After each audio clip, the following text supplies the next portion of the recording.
What is going on, y'all? Robert Sykes, KetoSavage.com, coming back at you with another AMA Ask Me Anything episode. This one was brought to us from Dylan, and he's starting 75 hard. He's got some questions on sticking to it with regard to training and recovery.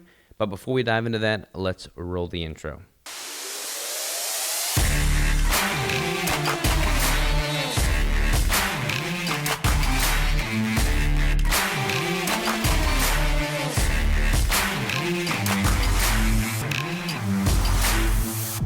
All right, so Dylan asks, I'm starting 75 hard with approximately 30% body fat. My calorie calculator says 3,300 calories a day. That seems like so much food, but in reality, I was wondering if you had any training and recovery tips to surviving this challenge. All right, so I kind of talked about this in the last AMA, so definitely check that one out, Dylan. But if you're 30% body fat, need to lose body fat, and you want to do so sustainably over an extended period of time, start at the higher caloric intake and slowly chip away from there as opposed to drastically cutting it. Even if that means you feel like you're force feeding a little bit at the beginning, because that will help ramp up your metabolic rate and get things going so that you have enough foundation to sustain a longer cut. Now, in regards to your question about recovery and training to, as you say, surviving this challenge. So 75 days is not a trivial length of time. I've never done 75 hard. I've had clients that have done it. I've had friends that have done it. And 75 days is kind of like, there's been a bunch of research around this, but that's like the point just beyond where things become habitual. So, there's several different studies that show how long it takes to make something a habit. Some say 30, some say 60. This is 75 days, which is no walk in the park. I have to brush up on what all 75 hard entails, but I think it's like read some each day, drink a gallon of water a day, work out twice a day, one of which is outside. I don't remember what the other ones were. But it's a challenge nonetheless, especially if you're coming from a place that doesn't involve any of those things. At the time of this recording, I have been in prep for 31 weeks now, so about 217 days, more than half a year. In that time, I have not missed a training session, a cardio session, a macro, anything. And to be honest with you, it has seemed relatively easy to sustain to that level of adherence for that long of a period of time. It didn't always seem that easy. My first preps were not that easy. They didn't come as easily to me. It was more of a grind. I felt in my mind like I was doing something so much other. Something so obscure to the rest of the public that I was putting myself on a pedestal and just doing something crazy challenging. And when you do that, it can do two things. It can motivate you to adhere to it that much more, or it can make you feel like you're some crazy superhuman, which in turn makes you feel like you're doing something that isn't sustainable, and it becomes very debilitating to you psychologically, and it makes it that much easier to fall off of it. So I would caution against that.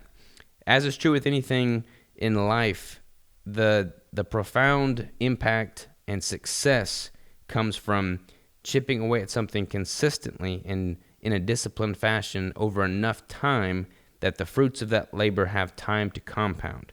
A lot of people do 75 hard, and then as soon as it's over, they cross that finish line and they go back to old habits and they undo all the progress they've made. So I certainly wouldn't recommend that. Find a way to make it sustainable. If you need to do 2 workouts a day and you're currently doing 0, I don't know what your current foundation is, then don't do 2 3-hour workouts a day that are brutally debilitating, because then you're not going to be able to adhere to that. Gradually titrate up the intensity, gradually chip away at the macros if you're trying to cut the calories and lose body fat. Be very gradual and strategic with everything that you're doing so that it is, in fact, sustainable. When you have a structured recovery day, you get your time outside, get your workouts in, but let it be a structured recovery day. Maybe that's more stretching oriented or mobility focused or something of that nature. Above all else, what I would recommend you do to make this challenge, sustainable is to simply be present in the moment as you go through it. That's something that I've really made it a point to do with this prep, which is why it's been so much more sustainable. Before I allow myself to eat a meal, I have a moment to just finish my training, finish my posing, and then restabilize. Let my body return to equilibrium, return to a parasympathetic state so that I'm not constantly in fight or flight, and just fixate on the moment and why I'm doing what I'm doing. Every single day, you should have dedicated time set apart where you actually separate yourself from distractions, pause and reflect on why you're doing this 75 hard challenge to begin with. Let that become top of mind. That way you can go into the next day of these 75 with intentionality. And that's going to make it much more enjoyable, much more sustainable, and much more fulfilling to you overall. And the more fulfilling it is, the more you're going to be likely to adhere to it over that 75 days, and more importantly, beyond that 75 days in some form or fashion. So that's kind of a abstract answer. I don't know if you're looking for more of a technical answer. From a technicality standpoint, definitely don't drop your calories too soon. Definitely don't overdo the training. Make sure you are actually recovering when you do have a resistance focused training day.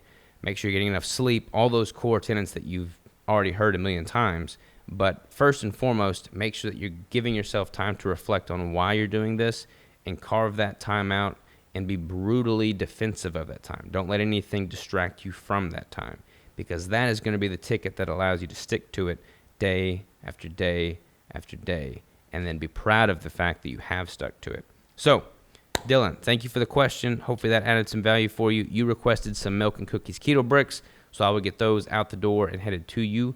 For anybody that does not know how these AMA videos work, if you submit me a well thought out question and I use your question on one of these videos, you can submit that via the link in the description below.